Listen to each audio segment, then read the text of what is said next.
Party ने स्पष्ट निर्णय लिया है कि सरकार झारखंडी हितों में यदि कोई निर्णय लेती है तो हम उसका स्वागत करेंगे, समर्थन करेंगे, लेकिन सरकार झारखंड के अहित में कोई निर्णय लेती है, झारखंडी हित कहीं अगर मार खाएगा तो हम उसका पुरजोर विरोध करेंगे। स्थानीयता और नियोजन नीति के संदर्भ में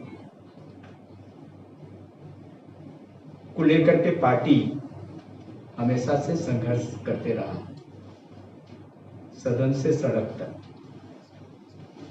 हम लोगों ने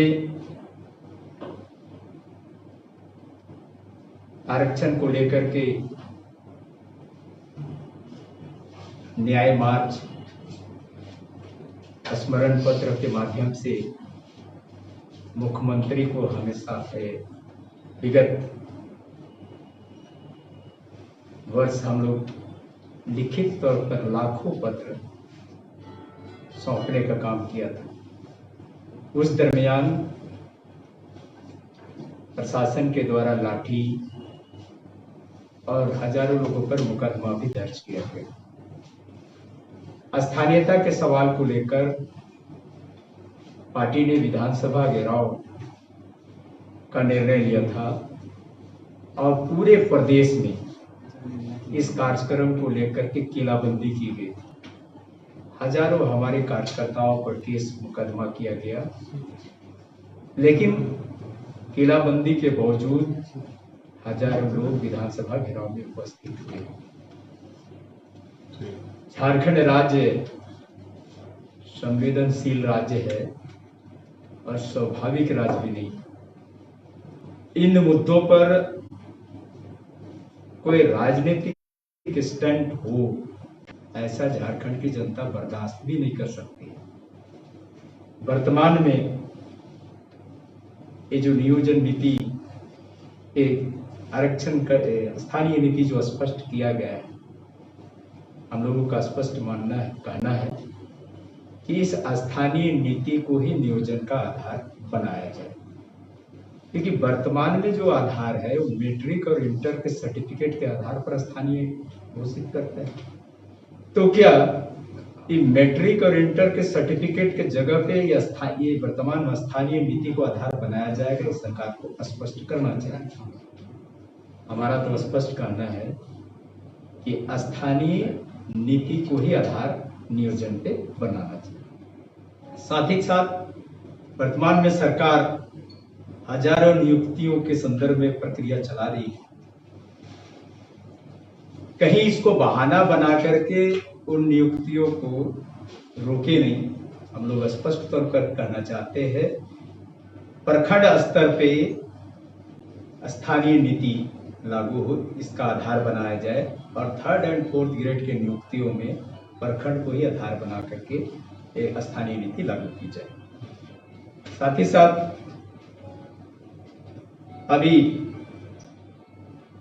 इस संदर्भ में हम ये कहना चाहेंगे, क्योंकि इस भावना के साथ ना खेले। हमारे हसन जी, क्योंकि हमारे पार्टी के नेताओं पर कुछ कमेंट किया है, लोग कमेंट करके कहना चाहते हैं, पहले तो हम उनको स्पष्ट कर देना चाहते हैं कि भाई उल्टा चोर कोतवाल को डांटे। जिनका इतिहास ही ठगने और बेचने पर है, मैंने जो नटवर लाल का काम करता हो, वो हमारे नेता पर ये आरोप लगाए, ये तो हम कतई भी नहीं कर सकते। हम इस संदर्भ में हमारे हसन जी पूरा बोले। माइक इधर कर, आवाज कम आएगा, मेरा कम आएगा। अच्छा, तो जोर से बोले। झारखंड मुक्ति मोर्चा ने विगत दिनों उसके प्रवक्ता ने न सिर्फ आंसू पर बल्कि भारतीय जनता पार्टी पर, दोनों पर समानांतर आरोप लगाए, जिसमें उन्होंने भारतीय जनता पार्टी को मीर जाफर का उपनाम दिया था और आजसू पार्टी के हमारे सुप्रीमो को उन्होंने जयचंद कहा। इस संदर्भ में कहना चाहूंगा कि झारखंड प्रदेश के 3.5 करोड़ जनता भली भांति परिचित है। झारखंड मुक्ति मोर्चा को यह जवाब देना चाहिए कि 1993 में पीवी नरसिम्हा राव की सरकार को बचाने में झारखंड मुक्ति मोर्चा के 6 सांसद बिक गए थे। अगर वो ना बिकते तो 1993 में ही अलग राज्य हो चुका होता, जिस अलग राज्य के लिए हमें फिर 7 वर्षों तक लगातार इंतजार करना पड़ा। विभीषण एक अलग उपनाम है। देखिए, इस देश में एक प्रचलित नाम है नटवर लाल का, ठगने का। आज ठीक उसी प्रक्रिया में झारखंड मुक्ति मोर्चा नजर आती है।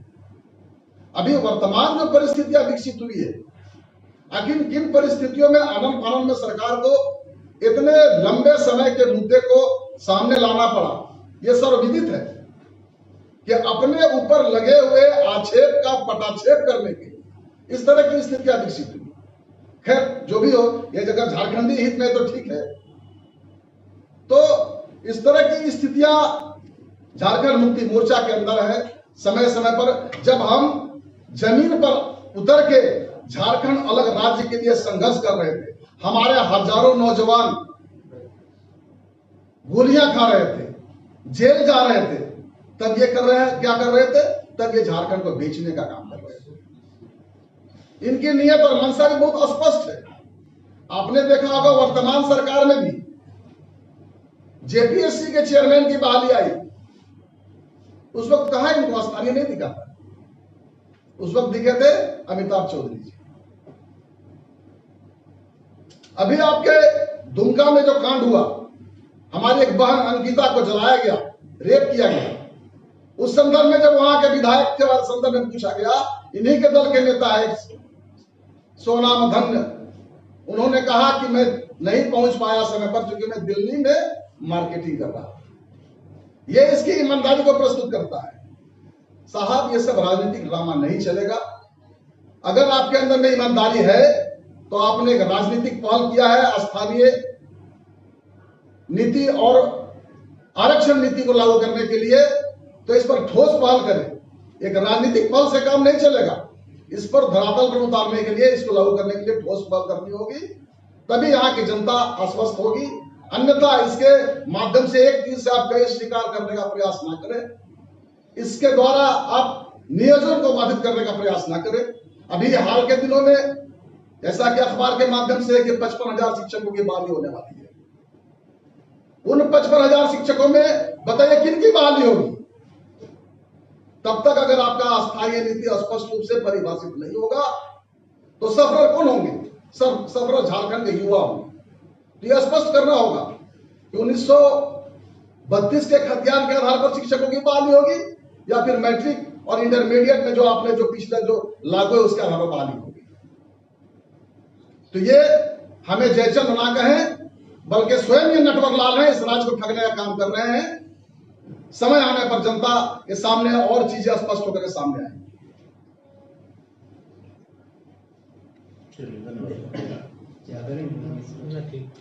और कुछ सवाल है?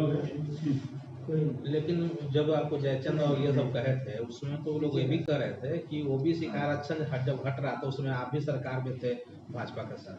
तब उनको पता होना चाहिए कि जब राज्य गठन के बाद पहली बार विधानसभा की एक उप समिति बनी थी जिसने अनुमोदन किया था, रिकमेंडेशन किया था 73% आरक्षण का, जिसमें आदिवासियों का, अनुसूचित जनजातियों की संख्या को 26 से बढ़ा करके 32% करने का अनुमोदन किया था। ओबीसी के लिए 14 से बढ़ा के 27% करने का बात कहा था और एससी के लिए 10 से बढ़ा करके 14%, कुल मिला के 73% करने की बात कहा था। और जिसको गजटीय नोटिफिकेशन भी हुआ और जिसको तत्कालीन सरकार ने लागू भी किया। यह अलग बात है कि न्यायाधिकरण में, झारखंड हाईकोर्ट में वो निरस्त कर दिया गया। उससे सबक लेनी चाहिए वर्तमान सरकार को कि जो कानूनी पहलू है वो सब चीजों को सामने रखे ताकि ये न्यायालय में टिक सके। विवेकानंद विद्या मंदिर स्कूल एक CBSE affiliated English medium coed school है। हम शिक्षा के साथ संस्कार देते हैं। thefollowup.in. Like, share, and subscribe. www.thefollowup.in